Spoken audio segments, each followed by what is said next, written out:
Bismillahirrahmanirrahim. Assalamu alaikum. Dear students, welcome back to my YouTube channel DNA Decode with Ijaz. Dear students, FSC Biology Part 1 में chapter 3 के अंदर आज हमारा next topic active transport, इसको हम discuss करेंगे।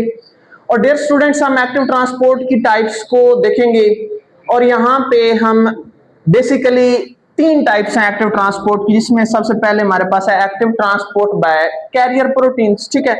उसके बाद एंडोसाइटोसिस और एक्सोसाइटोसिस को देखेंगे। और डियर स्टूडेंट्स, आज हम इस वीडियो लेक्चर में active transport through carrier protein इसको डिस्कस करेंगे और साथ में एंडोसाइटोसिस को देखेंगे, ठीक है।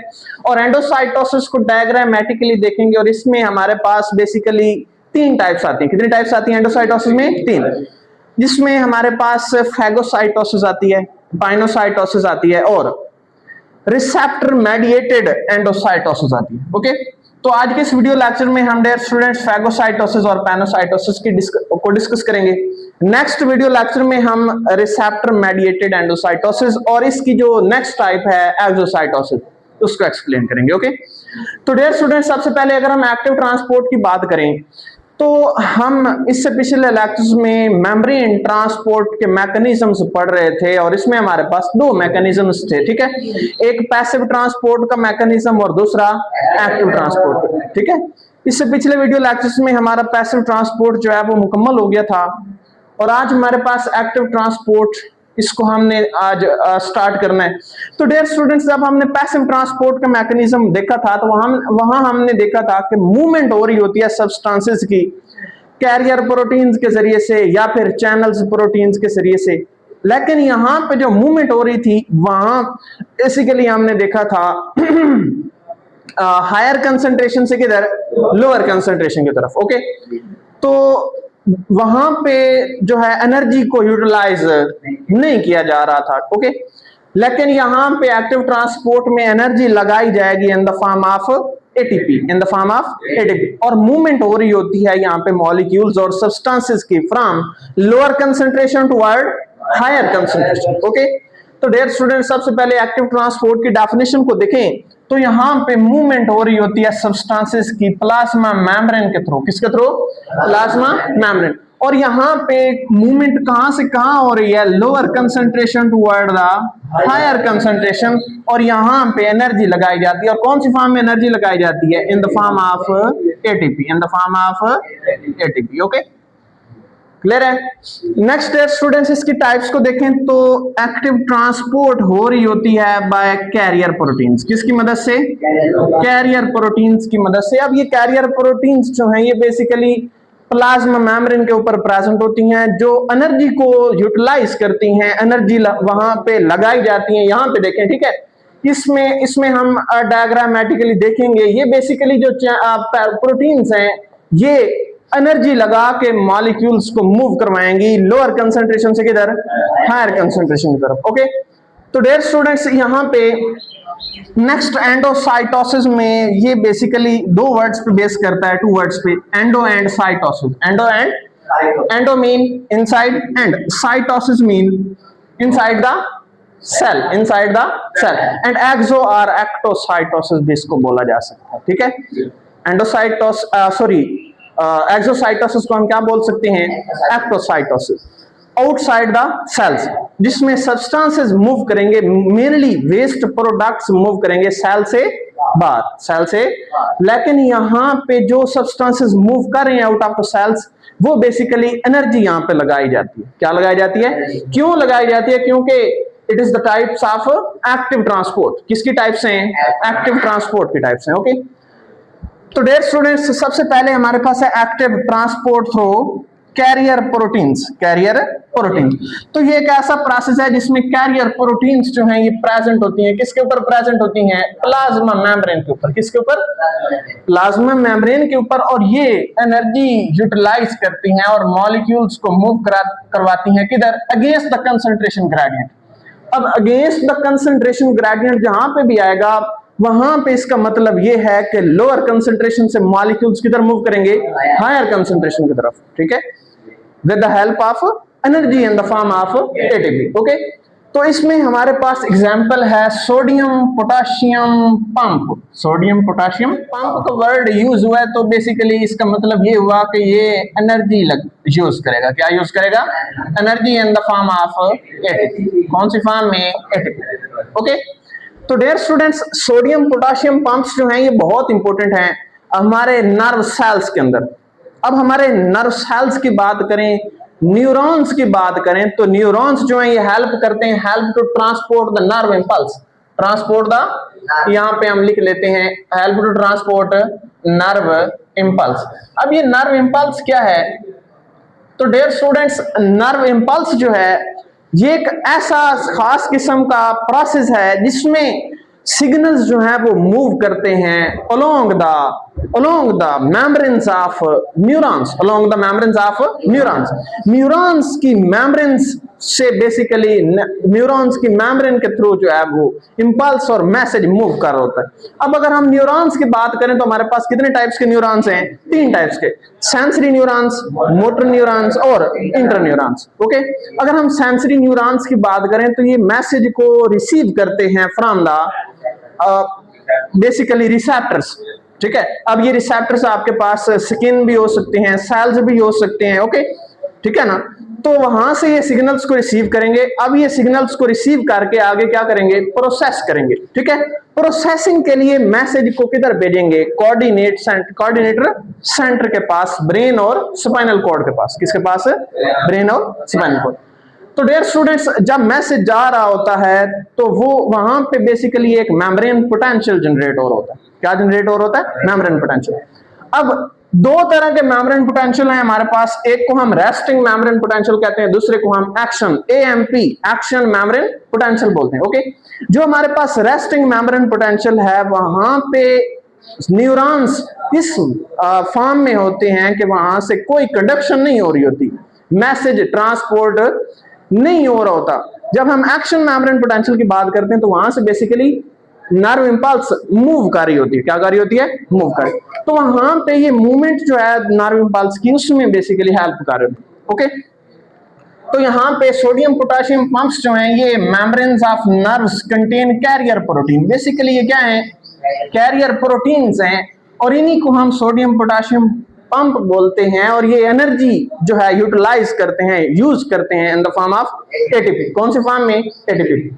यहां पे अगर हम रेस्टिंग नर्व सेल की बात करें तो रेस्टिंग नर्व सेल्स कौन सी फॉर्म में है? कंडक्शन की फॉर्म में या नॉन कंडक्शन की फॉर्म में? नॉन कंडक्शन, जहां पे कोई जो है वो नर्व इंपल्स मूव नहीं कर रही होती, ट्रांसपोर्ट नहीं कर रही होती। तो यहां पे क्या होता है? हायर कंसंट्रेशन ऑफ के पॉजिटिव आयंस, पोटाशियम आयंस जो हैं वो सेल्स के अंदर, सेल्स ऑफ बेसिकली कौन से सेल्स हैं? न्यूरॉन्स हैं। क्या हैं? न्यूरॉन। और यहाँ पे एक और एमसीक्यू भी आप लोगों से पूछ लिया जाता है कि बॉडी के लॉन्गेस्ट सेल्स जो हैं वो आपके पास कौन से हैं? तो न्यूरॉन्स हैं। क्या हैं? न्यूरॉन्स। तो उनके अंदर जो है वो कौन से आयंस मैक्सिमम किए जाते हैं? Potassium ions. अब सोडियम आयंस की कंसंट्रेशन लो रखी जाती है। ओके, ठीक है, रेस्टिंग मेम्ब्रेन पोटेंशियल।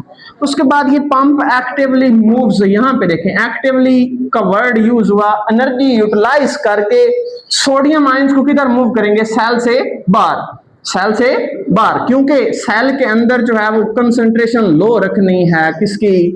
सोडियम की। ओके, और बाहर से पोटाशियम आयंस जो है वो किधर मूव करवाएगा?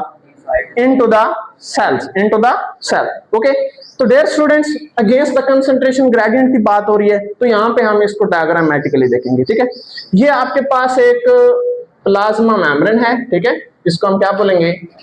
Plasma membrane. ओके, अब यहाँ पे डियर स्टूडेंट्स ये चैनल प्रोटीन है, इनको हम चैनल प्रोटीन बोलेंगे, चैनल प्रोटीन्स। ओके, अब चैनल प्रोटीन है और ऊपर जो है वो आपके पास आउटसाइड है, सेल के एक्सटीरियर है, या फिर आप यूं कह लें एक्सटर्नल एनवायरनमेंट है। क्या है? एक्सटर्नल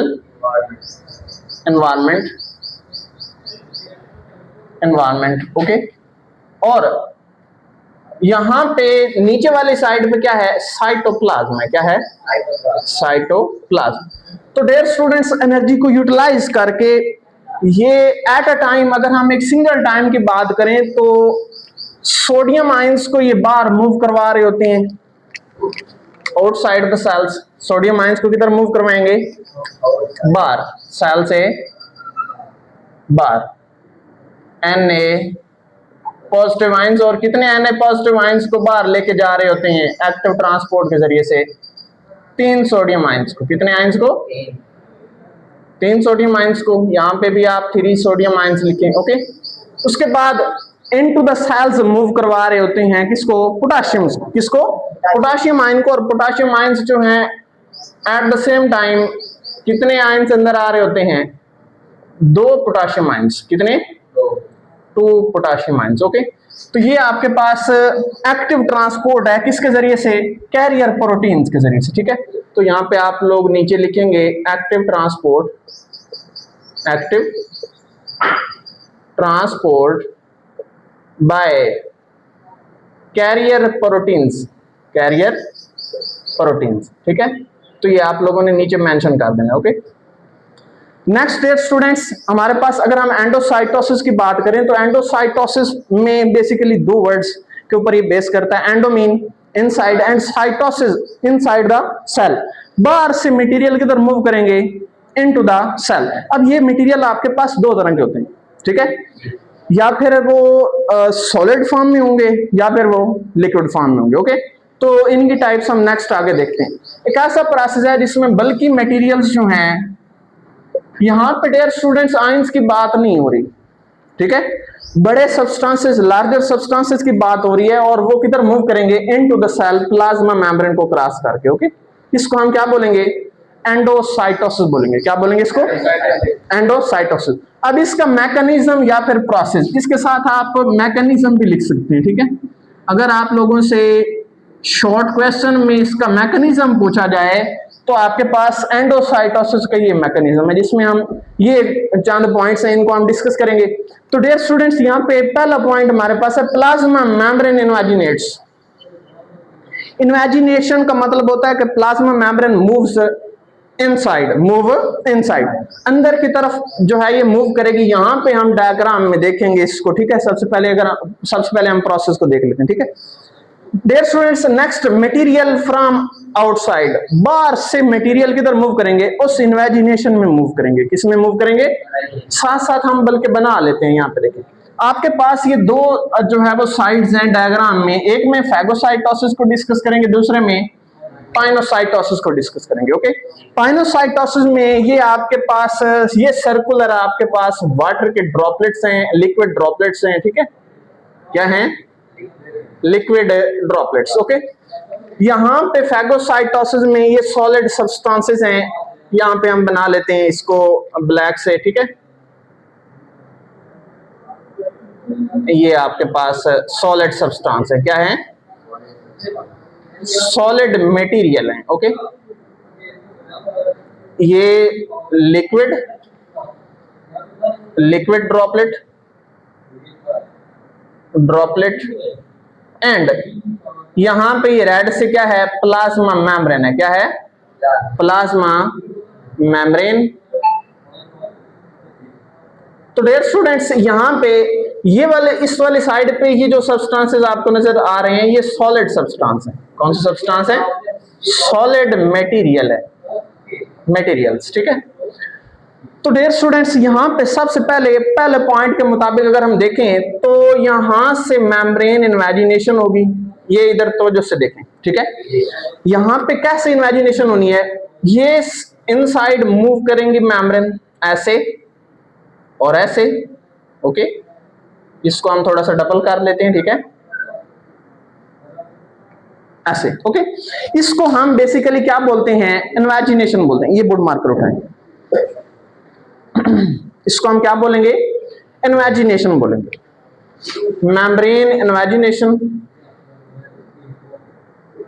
ये हम इधर साथ लिख लेते हैं, मेम्ब्रेन इन्वेजिनेशन। और इसी तरह की मेम्ब्रेन इन्वेजिनेशन आपको पाइनोसाइटोसिस में भी नजर आएगी, वहां पे भी हम बना लेते हैं इसको ऐसे, ये आपके पास इन्वेजिनेशन, मेम्ब्रेन इन्वेजिनेशन। अब नेक्स्ट स्टेप में देखें तो यहां पे लिखा हुआ है कि small vesicles material from outside moves into the invagination. बाहर से मटेरियल या फिर सॉलिड के फॉर्म में है या फिर लिक्विड के फॉर्म में, वो किधर मूव करेगा? Into the invagination. इस इन्वेजिनेशन में आएगा। तो यहाँ पे हम ये सॉलिड सब्सटेंस जो है वो किधर मूव किया इसने? इस इन्वेजिनेशन में। दूसरा पॉइंट हमारा मुकम्मल हो जाएगा ऐसे। ओके, यहाँ पे डियर स्टूडेंट्स अगर हम इसको देखें तो ये जो सब्सटेंसेस आपको लिक्विड के नजर आ रहे हैं ये किधर मूव करेंगे? इस इन्वेजिनेशन में मूव करेंगे। तो ये हम ब्लू से बना लेते हैं इधर ही ऐसे, ठीक है, ये देखिए। ओके, नेक्स्ट डियर स्टूडेंट्स हमारे पास आते हैं स्मॉल वेसिकल इज फॉर्म्ड। एक छोटी सी वेसिकल बन जाएगी सेल के अंदर। यहां पे आपको नजर आ रहा है ये बेसिकली एक क्या है? वेसिकल है। क्या है? वेसिकल। अब ये वेसिकल जो है detach from the plasma membrane, plasma membrane से डिटैच हो जाएगी और किस में चली जाएगी? साइटोप्लाज्म में। अब ये इसके नेक्स्ट स्टेप देखें डियर स्टूडेंट्स। इधर ये जो वेसिकल बनी है ये कुछ इस तरह की स्ट्रक्चर में आ जाती है आगे। ये हम इसी प्लाज्मा मेम्ब्रेन के ऊपर बना लेते हैं, ठीक है। ये जो वेसिकल है इसकी शेप कुछ इस तरह से हो जाती है अगले स्टेप में ऐसे। ओके, अब इस वेसिकल के अंदर आपको क्या नजर आ रहे हैं? ब्लू से वाटर और लिक्विड ड्रॉपलेट। ये लिक्विड ड्रॉपलेट। इधर भी हम उसी तरह से इसको अगले स्टेप में बना लेते हैं इसको, ठीक है। इस वेसिकल को कुछ इस तरह से आपको स्ट्रक्चर नजर आएगा। ओके, और इस स्ट्रक्चर में आपके पास ये ब्लैक से सॉलिड सब्सटेंस है। क्या है? Solid material. अब अगले स्टेप में डियर स्टूडेंट्स ये वेसिकल जो है यहां पे देखें, इधर से मेम्ब्रेन इस साइड पे मूव कर रही है, इधर से ये देखें, इधर से ऐसे और इधर से ऐसे ये मूव करेगी मेम्ब्रेन। और एक ऐसा पॉइंट आएगा कि ये प्लाज्मा मेम्ब्रेन आपस में एक दूसरे के साथ क्या कर जाएगी? ज्वाइन कर जाएगी। और जब ये ज्वाइन करेगी तो जो वेसिकल्स सेल के अंदर बनी है वो सेपरेट हो जाएंगी और किस में आ जाएंगी? साइटोप्लाज्म में आ जाएंगी। बेसिकली इसके अंदर क्या है? ये नीचे साइटोप्लाज्म है। क्या है? साइटोप्लाज्म। तो डियर स्टूडेंट्स यहां पे हम नेक्स्ट इसको बना लेते हैं। अगले स्टेप में क्या होगा? ये वेसिकल सेपरेट हो जाएगी ऐसे, और इधर से भी ऐसे ये सेपरेट वेसिकल बन जाएगी।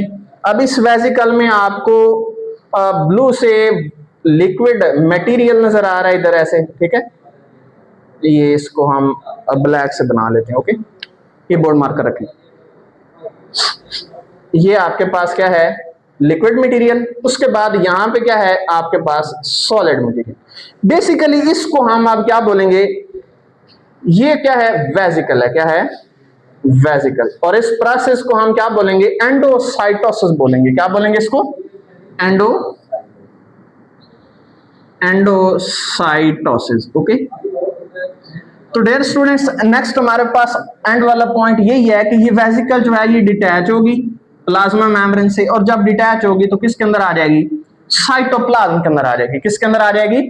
साइटोप्लाज्म। ओके, तो डियर स्टूडेंट्स नेक्स्ट अगर हम इनकी टाइप्स की बात करें तो एंडोसाइटोसिस में जो मोस्ट कॉमन टाइप समझी जाती हैं वो हमारे पास दो हैं, ठीक है, फैगोसाइटोसिस और पाइनोसाइटोसिस। ओके, और तीसरी हमारे पास कौन सी है? Receptor mediated endocytosis. ओके, यहां पे भी मटेरियल ने किधर मूव करना है? Into the cell. लेकिन यहां पे जो प्रोसेस हो रहा होता है रिसेप्टर मेडिएटेड एंडोसाइटोसिस में, वहां पे बेसिकली सेल मेम्ब्रेन के ऊपर आपको क्या नजर आ रहे होते हैं? रिसेप्टर नजर आ रहे होते हैं। क्या नजर आ रहे होते हैं?